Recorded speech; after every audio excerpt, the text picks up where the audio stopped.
Hello, Matthew here with a quick introduction. If you normally listen to the show, I wanted to warn everyone that there is some stronger language in this episode from the early intro beginning of it. So just to warn you, if you want to turn it off or skip some of it or cover the ears of small people who might listen along with you, maybe, just to give you a warning.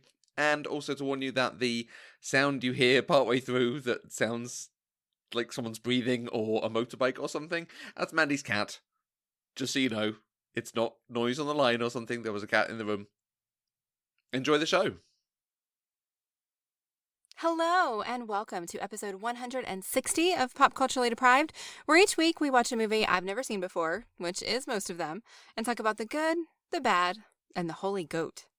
This week we're going to be talking about 4 weddings and a funeral on your Fuck-a-Doodle-Doo podcast.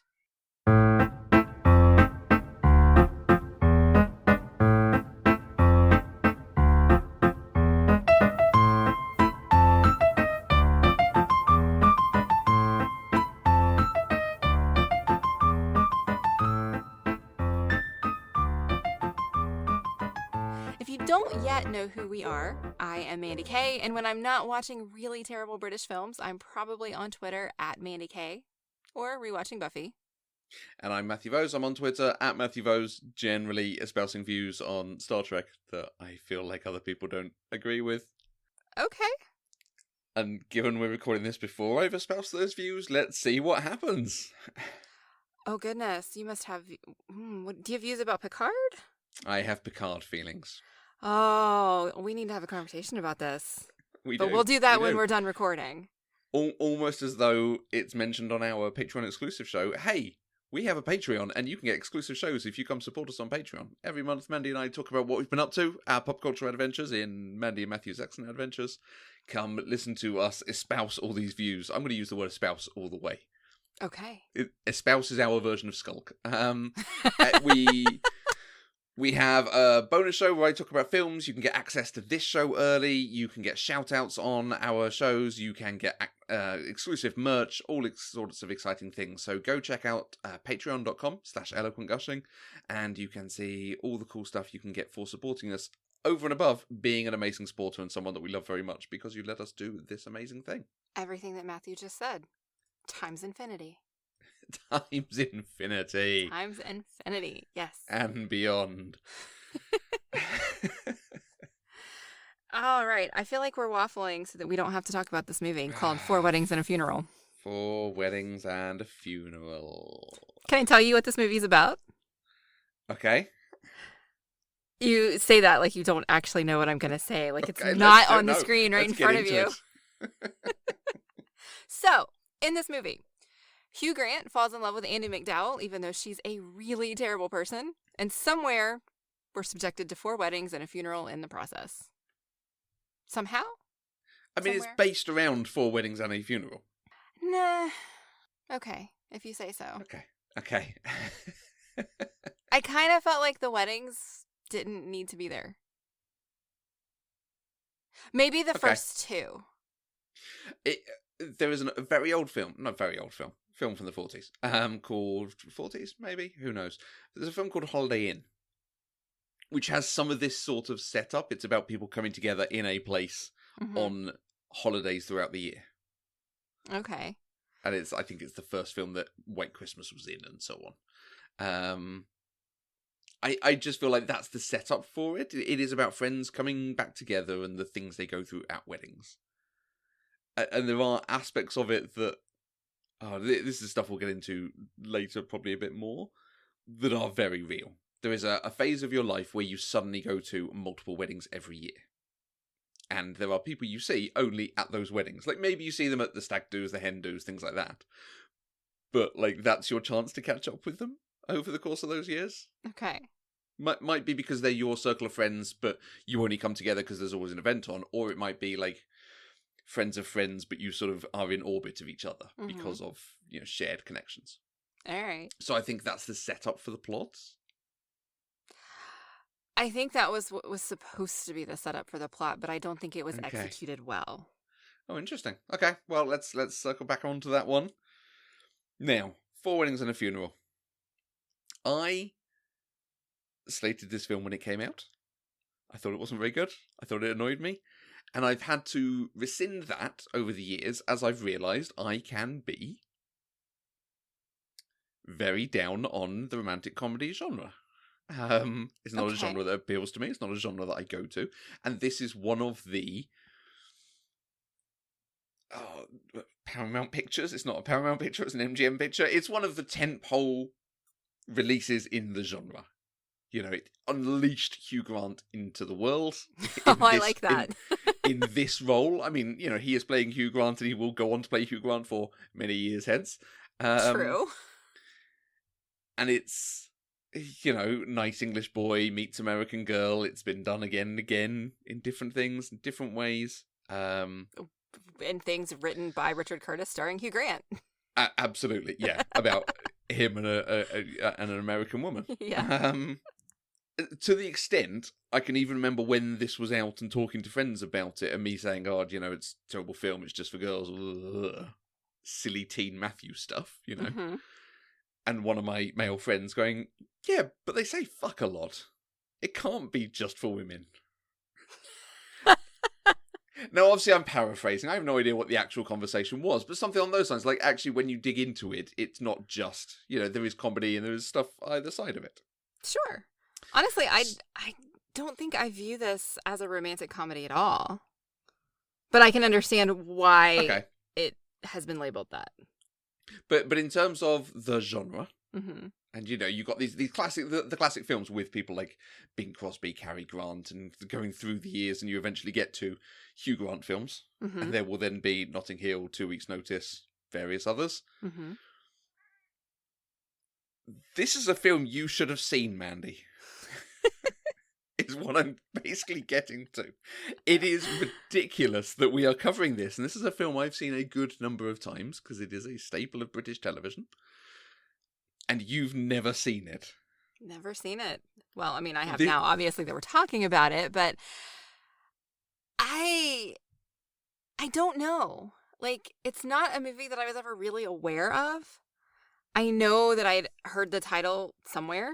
Like, I've kind of always been aware that there's this movie called Four Weddings and a Funeral, but I never knew what it was about. And I think partly because it's got the word funeral in the title, I never assumed that it was one of those, like, girly romance movies that I like. Okay. And I'm also wondering if it was kind of far off my radar because it is a British movie. Okay. I'm wondering if that's part of it, given the time period. Have you seen Notting Hill? Well, yes. Well, okay, it had Julia Roberts in it, yes. You say, well, yes, as though, you know. It's got Julia Roberts in it. Because so, it's a yes. American girl meets English boy, you know, nice London-based rom-com. But Julia Roberts was America's sweetheart in the 90s. Okay. Andie MacDowell was not. Well, no, Andie MacDowell is not a lot of things, frankly. Do you just not like her because she's from South Carolina? Is there like a tension going on here? No, it's not that I don't like her. I mean, I think she's great. There are movies there's a movie that she's been in that I love. I hated her character in this. I just haven't seen her do a ton of stuff. Okay, fair. So it's baffling that we're covering this for the podcast. This feels like something we should not have to do. I am so sorry to disappoint you, Matthew. It's so strange. Just like when you get, you know, Moonstruck, I can understand. Mm-hmm. It's not the biggest thing, but maybe this is just because it was so huge over here. I just don't remember it being huge here, but I was 12 in 1994, and maybe it just targeted an older demographic than preteen Mandy. Maybe. I think part of it might also be the Wet, Wet, Wet song, Love Is All Around, that is the thing from this is the second longest #1 in UK chart history. Okay. So there was there was a quarter, it was more than a quarter of the year where that was #1. It was being played everywhere, it was being bought everywhere. You saw the video, the music video, and the video had clips of this film in it, so, you know. Okay. Why don't you tell us a little bit about this movie? before we really jump into our conversation. You're not going to ask me what the number one longest serving No. Charles single is? No. But why don't you tell us? Do you know what it is? No. Okay. Why would I? I'm pop culturally deprived, Matthew. Okay, we'll return to that one in future. Oh, God. Okay. Four Weddings and a Funeral is a 1994 British romantic comedy written by Richard Curtis, directed by Mike Newell. The film stars Hugh Grant, Annie MacDowell, Kristen Scott Thomas, Simon Cowell, and John Hannah, and a myriad of other people. Many actors were auditioned for the lead role of Charles, with Hugh Grant coming in late into the casting process, and Curtis, who had written Charles based on himself, voting against Grant being cast, as he felt he was too handsome for the role. Other actors considered for Carrie were Marissa Tomei and Sarah Jessica Parker, with Jeanne Tripplehorn initially cast, but having to drop out due to a death in the family. The film had many issues with funding, including a third of the budget being removed prior to filming. In the end, filming went for 36 days with a budget of £2.7 million, and it made $245 million at the box office. That was despite concerns that the American audiences would not want to see this film because of the title. Apparently was expected to massively put off the male audience. And the constant swearing was suspected it would put off Americans, and it did. Oh, that's so interesting. I don't think it would put off Americans now. I want to say Mormon groups, because they did a screening in Salt Lake City, like a test screening. Can I find that reference quickly with my look through it? Your cat's going at it some. Mm-hmm. He's letting me know that he is here. After initial screening of the movie in Salt Lake City led the conservative Mormon members of the city council to walk out. Accordingly, the director and actors agreed to reshoot the scene with the British swear word bugger to be used in the American version. The executives also objected to the title, believing Four Weddings and a Funeral would turn off male viewers from the film. In its place, they suggested titles such as True Love and Near Misses, Loitering in Sacred Places, Skulking Around, and Rolling in the Aisles, none of which were accepted. Yeah, those are all terrible titles. I quite like Rolling in the Aisles. I do quite like that. It's terrible. In 2019, a TV adaptation was released, created by Mandi Kaye and Matt Warburton. See, the fact that Mandi Kaye is a part of it kind of makes me interested in it, but it got terrible reviews, didn't it? Oh, really? Okay, so do you remember Connie, who came and joined us for See You yesterday? She tweeted a lot about it. I think she was really into it. Okay.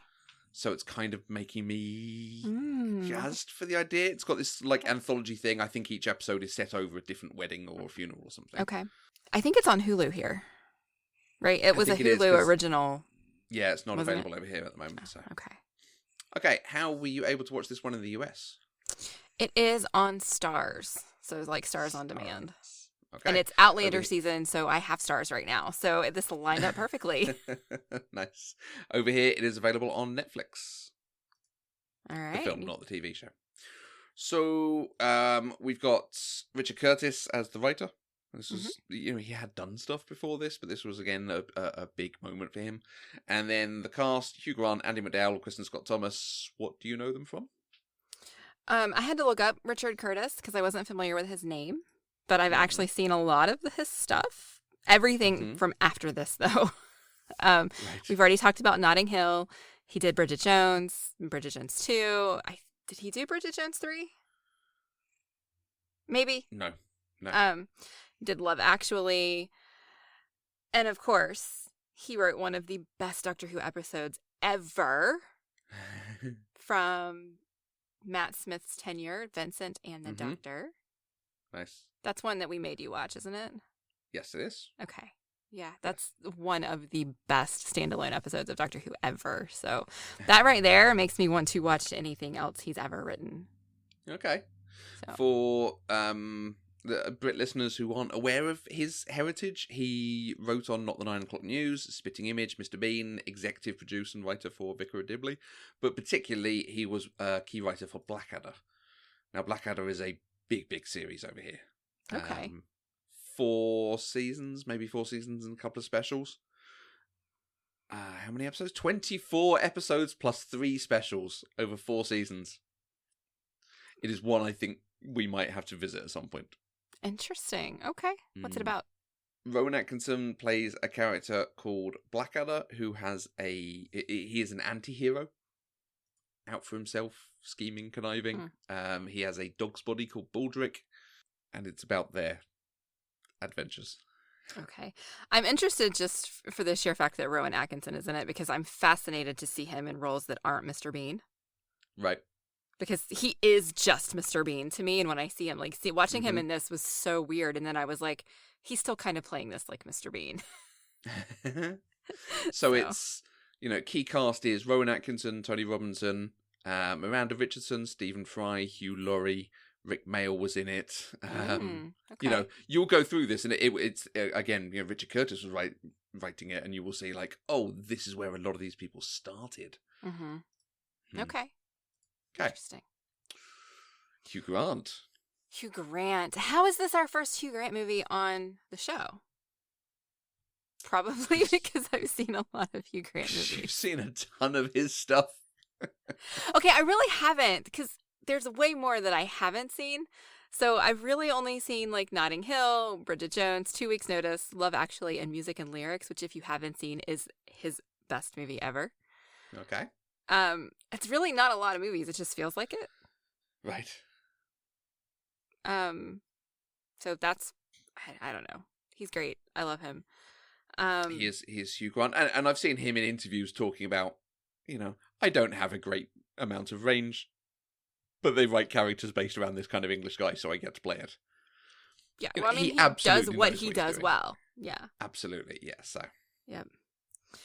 We've previously talked about Andie MacDowell on Groundhog Day. And I think I said this back then. When I think of her, I still think of the John Travolta movie Michael. Okay.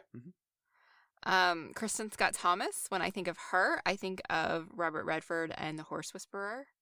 Okay, but of course, I now also think of her in Fleabag, because she was pretty great in her one episode. Yep. Everybody else, Simon Callow, we talked about on Shakespeare in Love. Adored him in this. John Hannah, I had forgotten that was his name, but he's Evie's brother in The Mummy. I'm sure I've seen him in other things, but when I see his face, that's what I'm reminded of. Okay.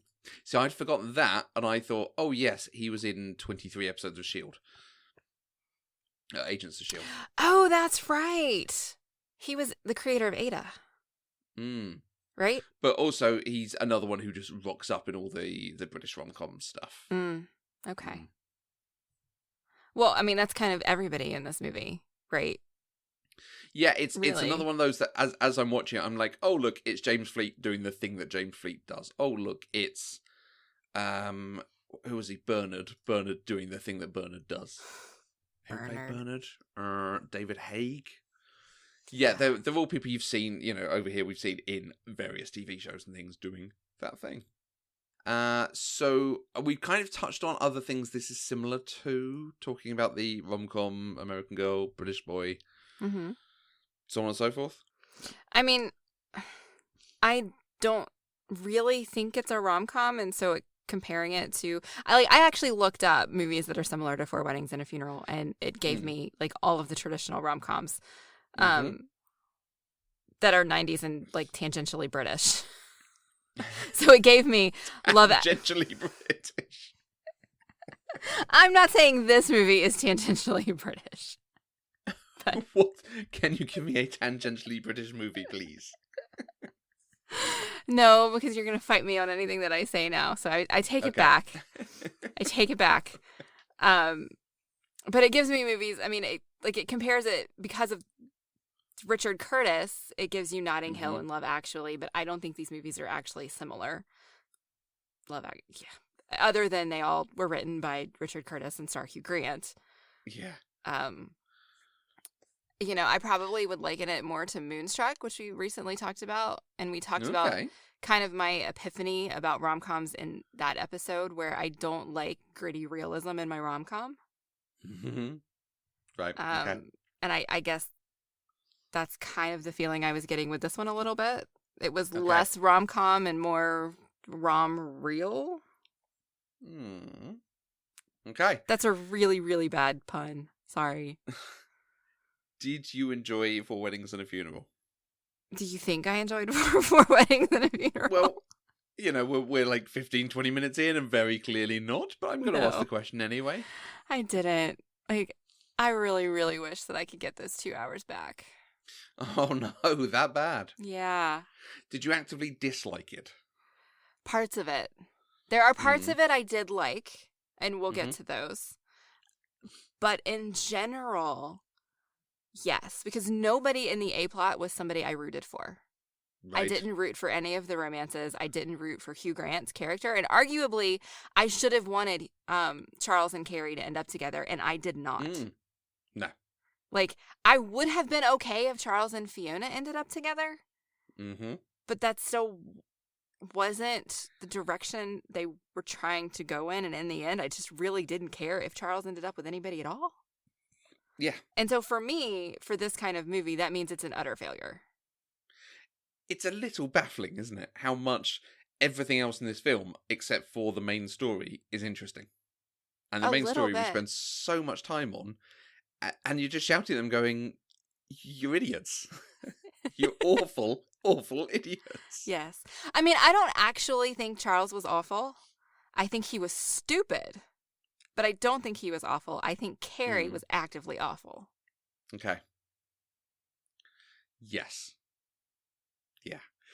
I also have a problem that I think Andie MacDowell is horrifically miscast.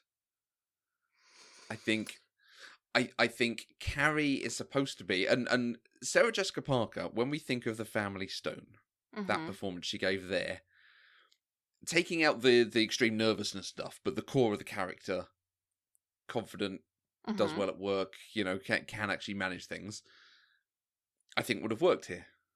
I think seeing Marissa Tomei as an option, I don't know Jean Tripplehorn very well, but what I have seen her in, I can see it more. Just a character who comes across with more confidence and more self-assuredness than just being seemingly nice girl next door. Because I think that's what Andie MacDowell is pitching for. It felt like they were trying to find an odd combination between sexually confident and girl next door. And it didn't work. It was confusing. Yeah. And I think it really lets her down because she's making these choices. I think she is trying to play it as nice girl, nice person, girl next door, whatever that means. So she's having to act and deliver in a very certain way against people who are playing themselves or playing the character they play very well and very easily. Hugh Grant does this role. Kristen Scott Thomas does this role. James Fleet does the thing James Fleet does in bloody everything he acts in. So I think this is everyone else on set is very calm and confident about what they're doing, and she's actively playing against type. Yeah, possibly so. Because I don't know enough about Andie MacDowell to say that it's against type, that this is not something she does. But I think she's out of her depth with this character, and it's a shame.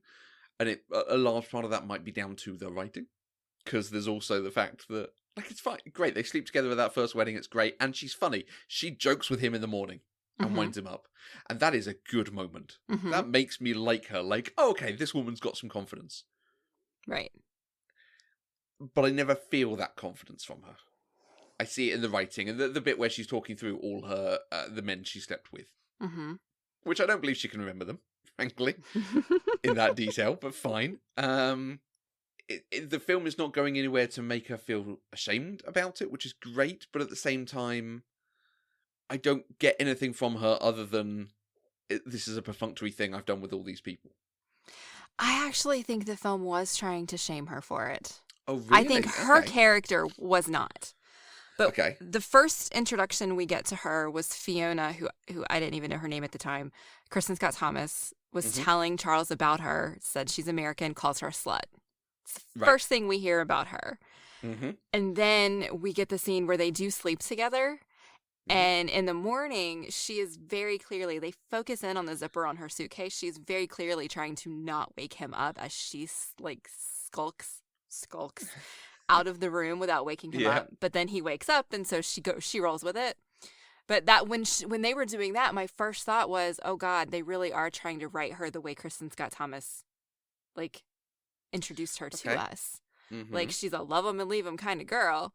Mm-hmm. And then while she is going through her whole list of conquest or whatever, I love that she does it, and she does it with no shame. Adore Mm-hmm. it. Hugh Grant's reaction to it is, wow, that's so many. I can't believe you've had that many, but I haven't had that many. And it just felt like the movie itself was making a statement against it. Oh, okay. Now, I think I take that as him being, oh, wow, you're so experienced and I'm not. Almost emasculated through it. It's not he's commenting on her, he's feeling shriveled by it. I also don't buy that he's only had 9 partners, given right. the table of partners we had at the wedding. Like, just the one wedding. All of his ex-girlfriends gathered round. Yeah. That was Bernard and Lydia. Lydia? I was so close.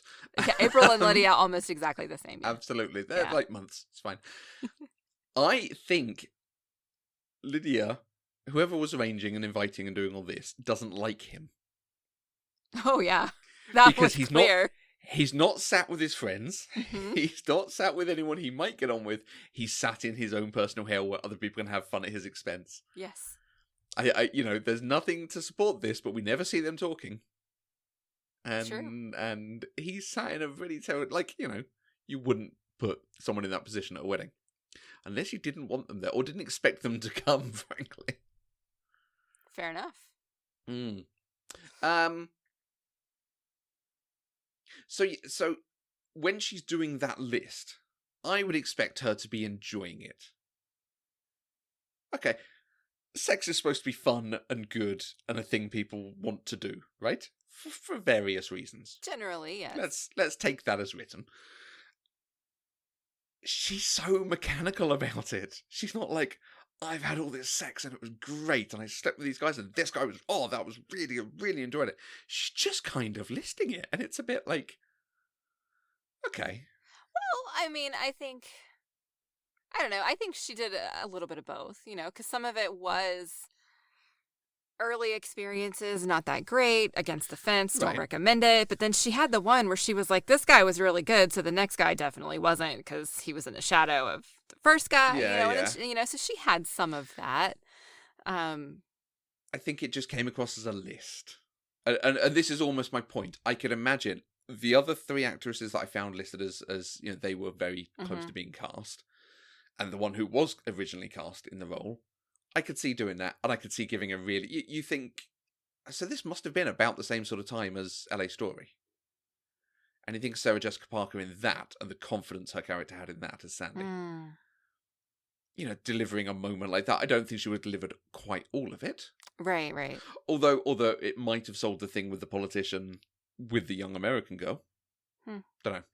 So, you said an interesting thing about Kristen Scott Thomas, and that it was her introduction of Carrie and saying, who's that girl? She's out of your league.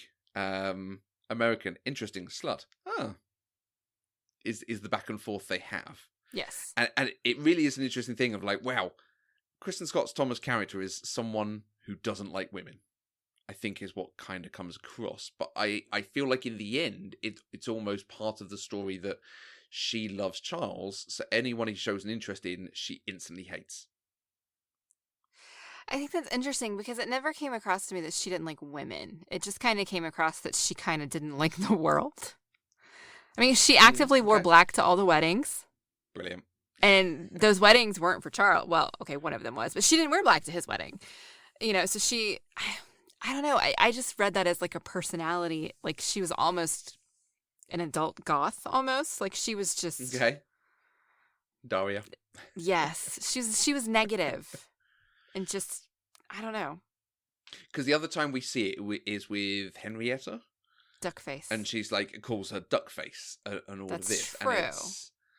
And I think, that coupled with some of the other stuff is, she's not nice to other women except for Suzanne. Scarlett. I got one of the letters right. I'm getting there. That there would almost be a thing if she doesn't view her as a rival. Maybe? Right, because she's his sister, right? Oh, is that what it is? I just assumed they were friends. I don't think it's ever said that they're siblings.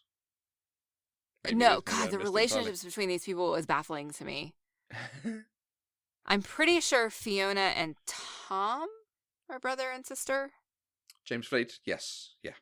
And I thought, yeah, with the really bad 90s haircut. Mm-hmm.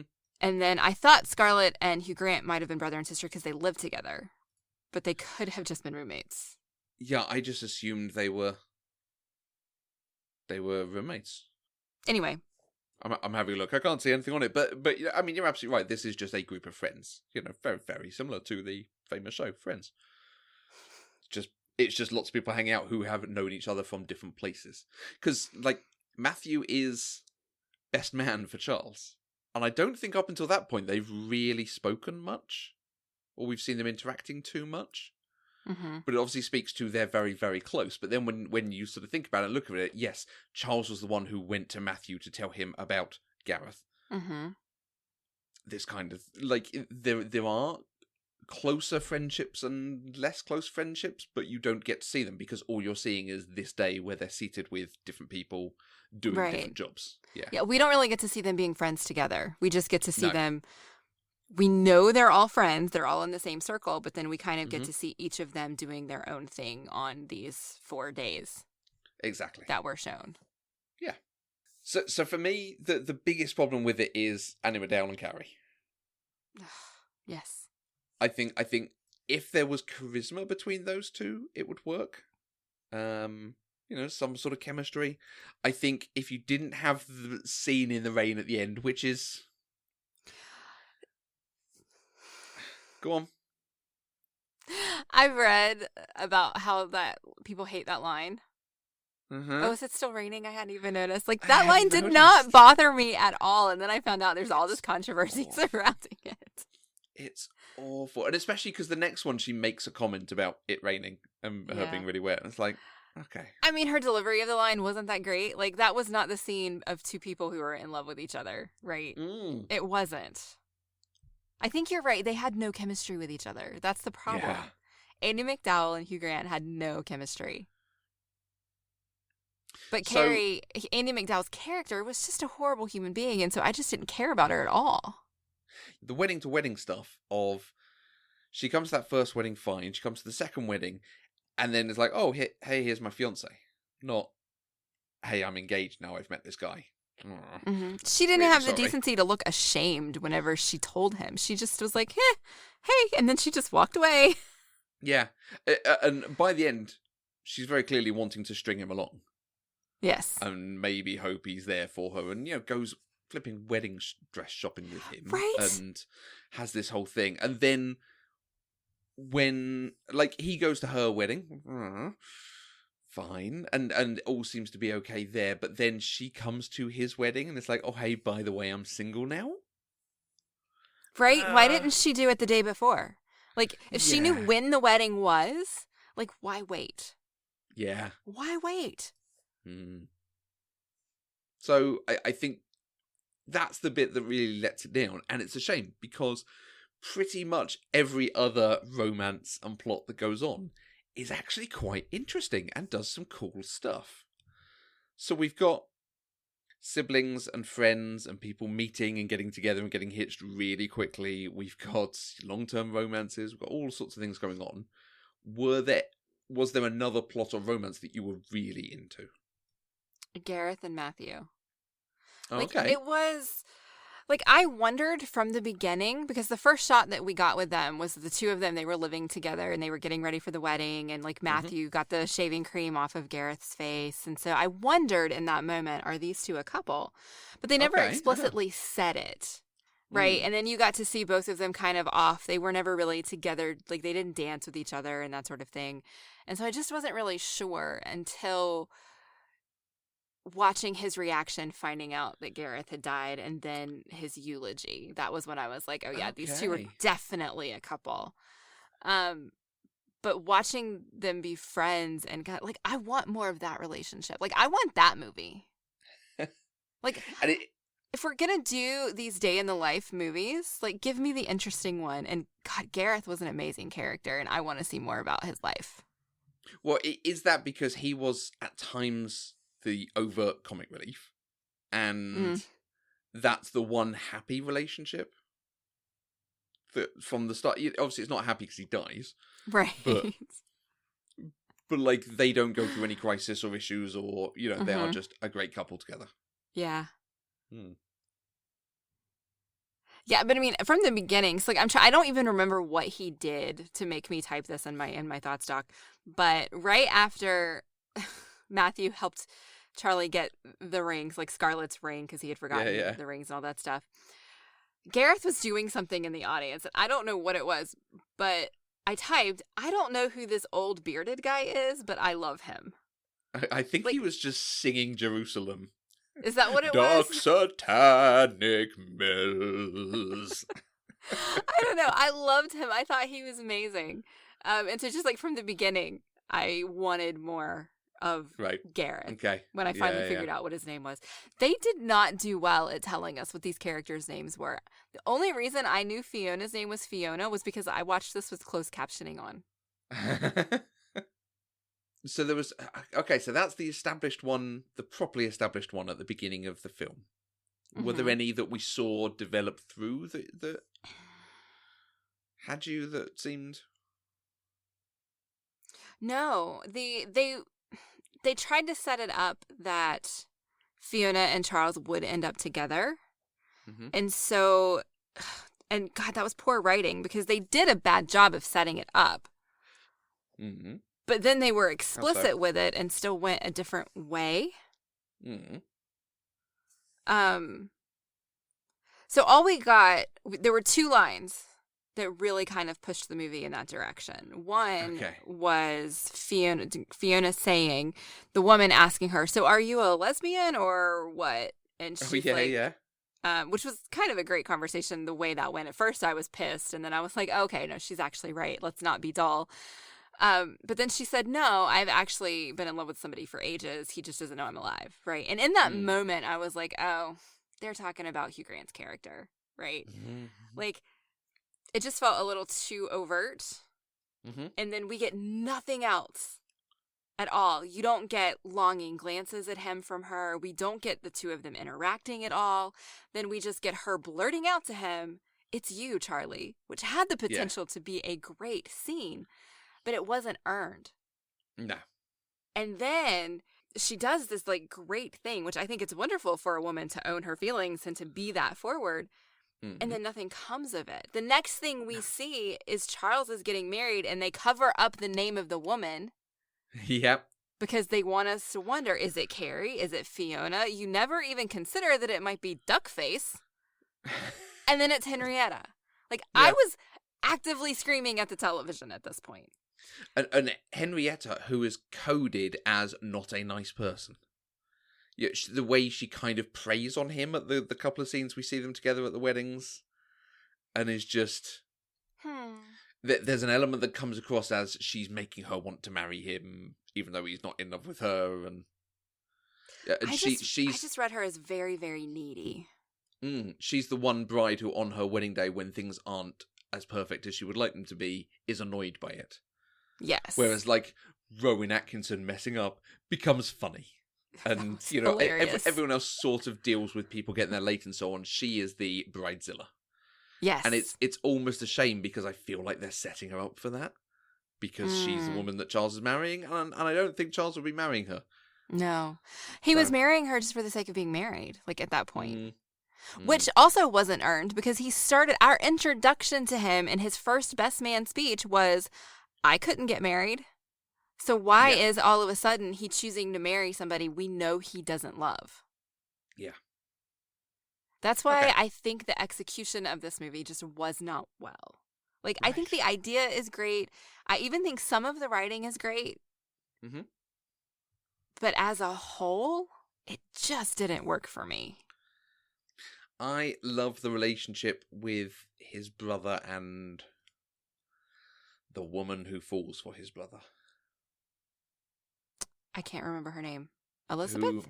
might not even have a name. No, she does. She told him her name. Because she learned how to spell it. I'm not seeing on the cast list, so. Oh. Let's check IMDb, because we should credit people. Serena. I've got the gif of her spelling Serena. Oh, okay. It Okay. was Serena, not Elizabeth. We are not doing well on names today. We're not. I mean, they're not doing well on names, frankly. The fact that she sees him and she's like, "Oh, he's a bit of a dish," and then it's like, "Oh, he can't speak. He's deaf. He speaks in sign language." So you see her several months later having learned some basic sign language, Just so she can speak to him.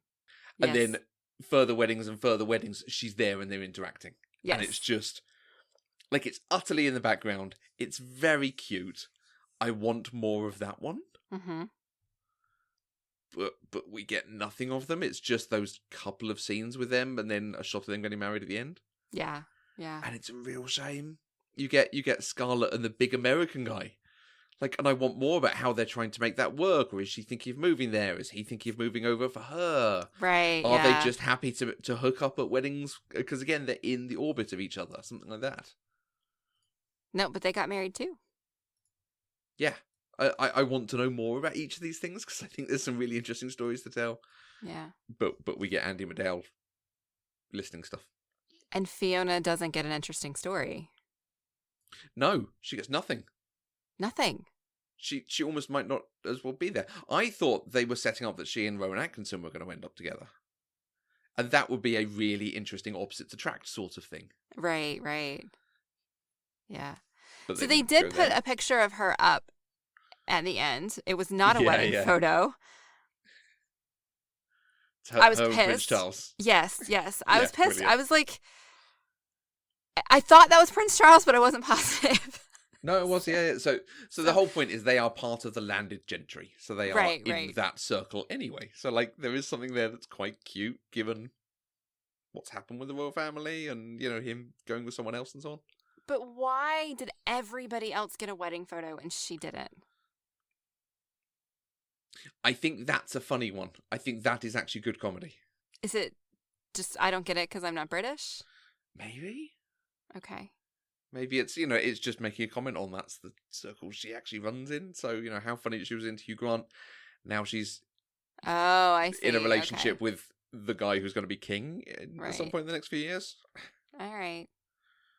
Maybe. Possibly. I hope not, but, you know. Okay. Because I want Liz to live forever, frankly. It's really hard because there's a lot to have a go at, I think. Yeah. And I think, like I say, I didn't want to be too hard because I know I can be down on the rom-com genre. Mm-hmm. But I don't want to be just because it is. But I'm sort of going back to probably having watched it and thought about it this time, going back towards my feelings of, no, actually, I had it down when I was like 13 or 14 or whenever I saw this. This ain't that good. It's not. And everything except for the A-plot is way more interesting. But the A-plot gets a lot of time. Yes. Does it give time to anything else that you do want to call out? Stuff you would say, right, this was done well in the film. You mean like favorite moments kind of thing? Or like possibly maybe favourite moments. I'm hesitant to say favourite moments because I'm not sure there's much in this. You'd be like, oh, that was my favourite. That is a scene I would watch over and over and over. The performances were great. You know, we've talked about this. And I think it's largely because this cast was cast to do what they do best other than Andy McDowell. Like, this is the blossoming of Hugh Grant doing awkward. Mm-hmm. Right? And he just immediately was so good at it. Yeah. And I thought that was great. Oh my God, I almost said Simon Cowell. Simon Callow. It's fantastic. I just enjoyed him every time he was on the screen. Nice. What does that look for? Were there any moments of Hugh Grant being awkward that particularly stood out? Let me look at my notes. Or was it just his sort of bumbling? Because they try to do stuff with, like, him locked in with the couple having sex. Which just makes me cringe. I think it's supposed to be funny in this is the stiff British upper lip behind closed doors and see how they're getting naughty and stuff. It's like, no, it's their wedding night. Let them do it.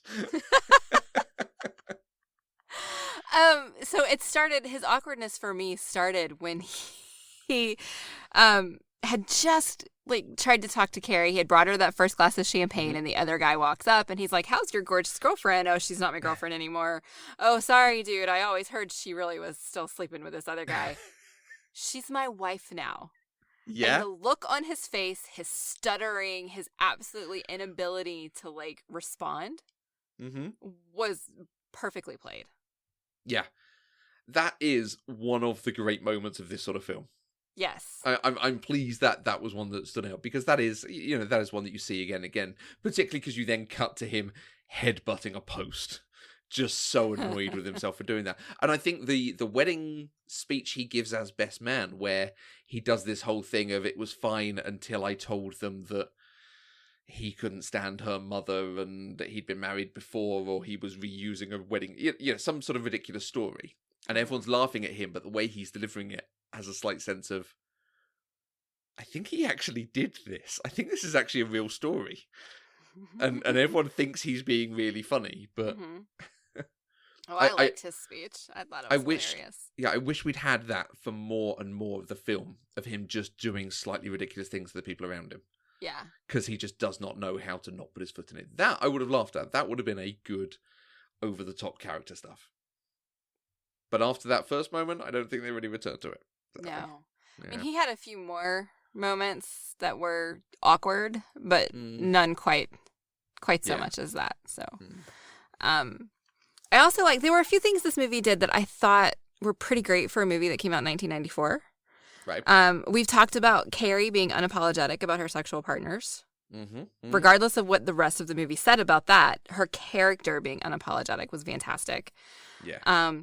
The inclusion of a deaf character with sign language. Not even having a deaf character who can read lips and still speak. But the only form of communication was sign language was, I thought, amazing. Yeah. Fun fact, this is also the first time I've ever seen British Sign Language. Oh, okay. It's very different from American Sign Language. Oh, really? In what way? In all the ways. All the ways. We have a lot more U's in there? What? How... No, just I looked up some of it because I was trying to understand, and there's a lot more using your fingers. Okay. Fingers mean something instead of using your hand to be a specific symbol. Yeah, I think it's got a lot more sort of Morse code. Yes. Yeah, transferable sort of thing. Yeah, okay. But it was interesting because it also looked way more efficient. You could have a conversation much faster in British Sign Language than you can in American Sign Language, unless you're doing films. Shorthand. I don't know. Yeah. It was interesting. I looked it up because I was like, that's just so different than anything I've ever how interesting. seen. Okay. I don't think I've ever noticed it, so. Yeah, that was great. Yeah, disabilities are not portrayed in the movies. Ever. No, really. No, they're not. And it's a shame. And they're not portrayed as well as this. And I think they use it as a plot point at his wedding to make him say the things that his brother is actually saying. Yeah. But I don't feel like the brother is there with a disability for that purpose. No, he was his brother who just happened to have a disability. Yeah, this is just good inclusion, frankly. Yeah, absolutely. I think I kind of have it more on my radar right now because of a character on Grey's Anatomy recently. Okay. They just cast a recurring character doctor who is deaf. And she chooses to primarily speak through sign language and the use of an interpreter, even though she can read lips and actually speak herself. Oh, and so watching and reading about why they made those decisions, it was just in the forefront of my mind when I saw this happen in 1994, right? When it's revolutionary that it's happening on television now in 2020. Yeah. Right. So 20 years ago. God, yeah, 26 years ago? 26 years ago. You had this in the West Wing doing good stuff, so. Yeah. And then also, I've gushed about Gareth and Matthew. They weren't out, but when their friends found out about it, it wasn't a big deal. They were just fine. I think their friends knew, though. I think it was established that they were a couple. And I don't know if this is... so. The way it's presented, I think it was that everyone knew. I think the most telling bit is the way he's introduced as Gareth's closest friend, Matthew. And that's very much we can't directly say it in the church in this service, but I don't think it was a secret from anyone or. Well, but Charles had a line when he was talking to Tom after the funeral, and he said something like, all of us have been talking about how we were single our whole lives and we're going to be single together, and it turns out two of us were practically married anyway. Okay. So it's something very similar to that, and it made it sound like they hadn't really known the extent of the relationship. But when they found out, they just accepted it, is how I read it. Right. But either way, the relationship was accepted. Whether they always knew or they just found out, it was accepted. And so for 1994, again, I feel like these were some really great things that were happening in the movie. Yeah, you're right. You're absolutely right. I don't think I've ever picked up on that, and it almost diminishes it to me. Oh, no. But in the same way, like, it's great. They have this character who's deaf, who it's just that's what the character is. It's not. We're seeing disability in a positive way. It's just part of his life, and everyone deals with it. You adapt to your circumstance. So it's a really positive inclusion. I always felt that about the Gareth and Matthew. That it was just, they have gay friends. And like you say, this was a very unseen thing at the time, certainly in British TV.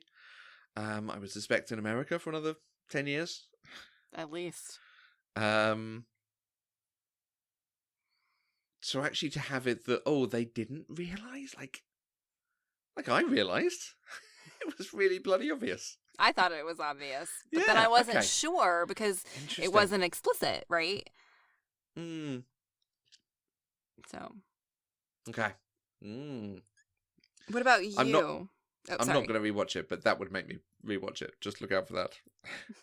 Okay. What about you? I think you enjoyed the movie more than I did, but it sounds like you have also kind of brought it down a little bit. But were there things that you particularly appreciated? I think having dwelt on it and trying to think, because I didn't find it funny when I was watching it, but actually going back, I can see that, yes, it's funny potentially if you're seeing it for the first time. The swearing. The swearing is... The swearing is funny. Very funny. Like, you've got a couple of like scenes of people at the beginning, and then it opens with them just going, fuck, like 5-6 times as they're trying to get ready. And they said fuckity fuck a couple times, and I'm like, other people besides me say fuckity fuck? What the hell? So that was great. I think, I mean, it shows the British thing of swearing is just a useful combination of words at any good given moment. I wholeheartedly agree. I don't think it necessarily... I mean, yes, it will do something to the religious American sides. I think the point of it changes the film from being a rom-com to being one other people can watch, or, it's not part of that genre. I think it just is slightly more adult than a rom-com was at that time. Maybe. While still being sort of, British TV family-friendly. But the thing that gets me through the film is Kristen Scott Thomas. Okay. Who just acts everyone off the screen. Everything she does, she's just clearly the most capable person anytime she's in a scene. And I think I always say this when there's someone really good in a film, and it's so obvious. That scene you're talking about where she tells him she loves him and she lights a cigarette and you can just see the turmoil on her face. Mm-hmm. It's so good. Mm-hmm. I mean, she is delivering everything without saying much. Yes. She says it best without saying anything at all. Too bad we don't do music anymore. Yeah. But, the early bits where she's getting ready and preparing to go to this wedding, and you've got her brother sitting down to a big breakfast, and she just comes through and takes, like, a bit of fruit or half a slice of toast or something and just goes through the scene. Because she's the one running the household and in charge of everything, and it's wonderful. I love the character, and I love Kristen Scott Thomas and everything she does. She's another one that I will just watch. And, and this, she is exceptional in. I enjoyed watching her on my screen. It's a shame, like you say, that she doesn't get more. That she's left out to dry a little bit by the film. After that big scene for her, she doesn't then get and in admitting it, she's able to move on and form this actually genuinely happy relationship with Rowan Atkinson. Mm-hmm. You know, because that would almost be the more interesting story. Not she's getting together with a prince or something on those lines. The fact that she's marrying a vicar, a bumbling, nervous little man who the opposites attract thing works on, something on those lines. Yeah. Oh, well. Yeah, she gets me through the film. She's excellent. Okay. Great. Well, is there anything else that we need to discuss about 4 Weddings and a Funeral? I was going to ask you about swearing. I don't think the swearing affected you other than making you laugh. Yeah, I swear a lot. So it was, especially since I met Joseph. Joseph swears about as much as the people in this movie do. And since I've met him, I do too. Right. It's just part of my vocabulary now because there's so much emotion in swear words. Like, you can say a swear word and, like, get rid of so many words. I appreciate that about swearing. So I am all for swearing. You should. I will definitely give a shout out then to The Illusionist, which is a podcast about language. Mm-hmm. Like, episode 4 is about the C word. And I hate that word. Is very, very good about it. But they have done episodes on different swears and different sexual language. And they've done a huge range of episodes on different bits of vocabulary and so on. But they've done some very interesting ones on swear words. And Helen Zaltzman, who hosts it, is wonderful when she talks about the F word, about how it's a noun, a verb, an adverb. You can use it in pretty much any place you would use another word. Yes. And it can work. Yes. So, yeah, worth going and finding them if you can. Richard Curtis. Okay. Richard Curtis has written a lot of films that are more or less around the same sort of thing. I've seen some of them. I've not seen all of them. Are there any others of the Richard Curtis films that you would like to see that you haven't seen? Please hold while I go back and look at his filmography. And then I'll tell you. His first film is a film called The Tall Guy, which is one of Jeff Goldblum's first films about a British stand-up comedian. The Tall Guy. I'm saying it's one of Jeff Goldblum's first films, but then I'm looking, he'd already done The Fly by that point. Like, he'd been acting for 15 years. It's not one of his first films. Ignore me entirely. It's one of his early films, maybe? Well, not even that, I think, but fine. Good. I do really want to see About Time. Okay. Mm-hmm. And I still want to see Mamma Mia 2. Okay. Which he did the story for. He didn't actually write it, but he story by. And he was an executive producer. I still haven't seen it. I mean, story by for Mamma Mia 2 is, here are the titles of the disc 2 of the ABBA Greatest Hits. String them together into a plot, please, Richard. Well, apparently he did, and they brought Cher in, so... Cher, I have no excuse for why I haven't seen this movie yet. I really don't. Marginally older than the woman she's playing the mother of. I didn't like Mamma Mia 1. I'm not watching Mamma Mia 2. You cannot make me. Oh, I loved Mamma Mia 1. Ugh. Loved it. I can make you, actually. Bring it. About Time was pretty good. I enjoyed it. I would be interested to see your take on romantic comedy sci-fi film. I mean, I've seen several of them before. It's Rachel McAdams in a time travel movie. Yeah. It's been done. But this is an actual rom-com. Okay. Yeah. It's not like... Yeah, I mean, the time traveler's wife. Rain in the Notebook, yeah. Right. Okay. All right. So, yes. Perhaps more Richard Curtis. Yes. Perhaps maybe the TV adaptation? Yeah, as just a comparison. To try and find it. Yeah, definitely. And I am thinking of getting you to watch Blackadder. Maybe that'll have to be like a patron thing one day. Blackadder season 2 and 4 are amazing. 1 and 3 are still very funny but less good. But at the same time, there's only 6 episodes per season. So. But are they like Sherlock episodes and they're 3 hours long apiece? No, they're half an hour. Oh, okay. Oh, yeah, I can do that then. Okay. Half an hour, pure comedy, silliness. Okay. I can probably give that a try. Miriam Margolyes is in it, who you've seen in as Professor Sprout. in various Harry Potter films. Jim Broadbent's in it. Robbie Coltrane is in it. Okay. Lots of people. Well, I mean, you already had me when you said Stephen Fry and Hugh Laurie, so. Yeah. And Rowan Atkinson. Hugh Laurie is sublime in that. Good. Okay. I was introduced to Hugh Laurie as Gregory House. Oh, really? And so I didn't know he did comedy first. Crikey. It's still really weird for me to see him doing comedy, even though I know that's where he started. Like, I figured that out eventually, but he's Dr. House to me. Okay, so let's go on a tangent. Jeeves and Wooster. Have you ever heard of Jeeves and Wooster? Sounds vaguely familiar, but no. It's a series of, what is it, a series of? Books? Books, TV show. Where you have Bertie Wooster, who is 1920s sort of playboy aristocrat in London, having silly adventures, not too dissimilar from, the ancestors of the people we've just seen in Four Weddings. And Jeeves, the original Jeeves, his butler, his valet. Jeeves. Okay. Yes. And it's about their misadventures together.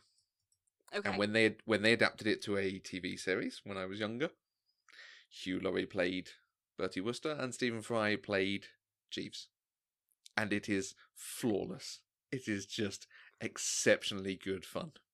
I want to watch this. What's it called? That Jeeves and Wooster. That might be the one to watch. So Fry and Laurie were a comedy duo. They had a TV show literally called Fry and Laurie. A little bit of Fry and Laurie, I think it was called. Huh. Like, they were a pair for a it. very long time.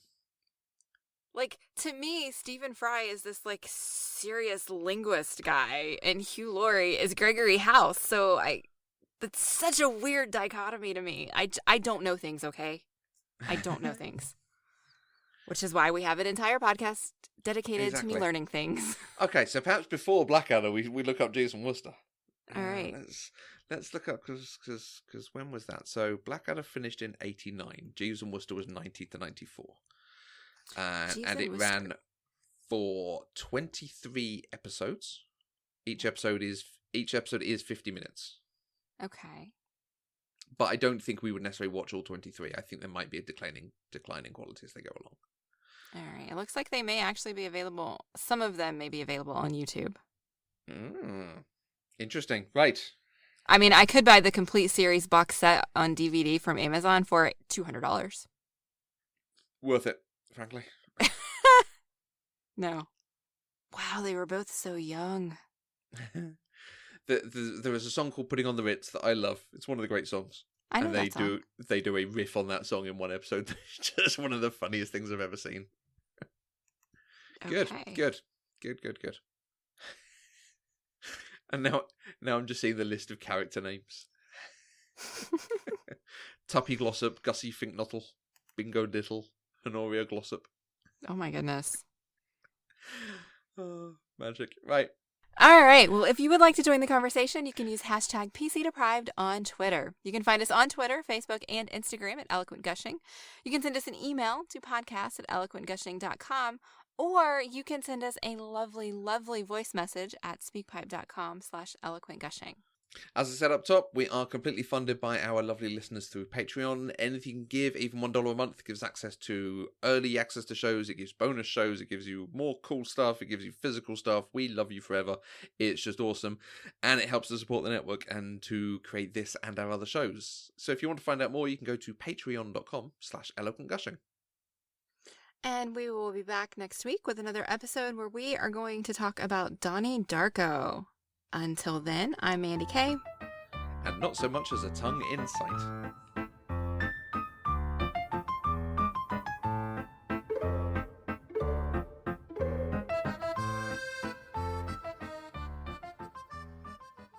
Pop Culturally Deprived is an Eloquent Gushing production. For more information, go to eloquentgushing.com or find us on Twitter @eloquentgushing.